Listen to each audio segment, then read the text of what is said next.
Good morning. Pinapala tayo sa ating Panginoon. Ito ating pag-spray ngayon sa ating ampalaya. Kasi kaka-harvest lang ito kahapon. So nakakuha tayo ng 85 kilos. So yung linggo nakakuha tayo ng 130.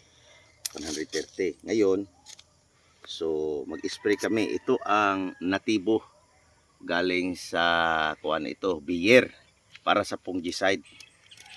Fungicide ito. Ganun talaga. Oh. Lagay isang tangke, 16 liters ito. Pagkatapos, lagyan ko ng antrakol. 2 kutsara lang ang antrakol. Kasi para pag kuan ito, systemic itong natibo, itong antrakol ay contact. So ngayon, pagkatapos ito ikuan natin. So ito fungicide lang ito, 2 ginagamit ko.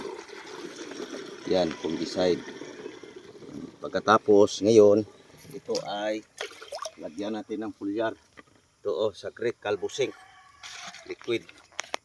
So ito 8 kutsara ang kuha natin. 2, 3, 4, 5, 6, 7, 8.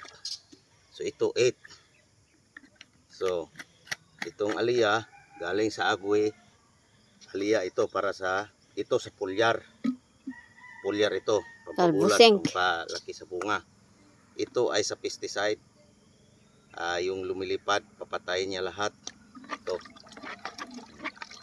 Ito perfectation, white flies, usong kabayo at saka thrips, leaf miner. 1 kutsara at kalahati lang. Ito. Yan ang ating mga medisina na ini-spray natin dito sa ating ampalaya at saka sa atsal.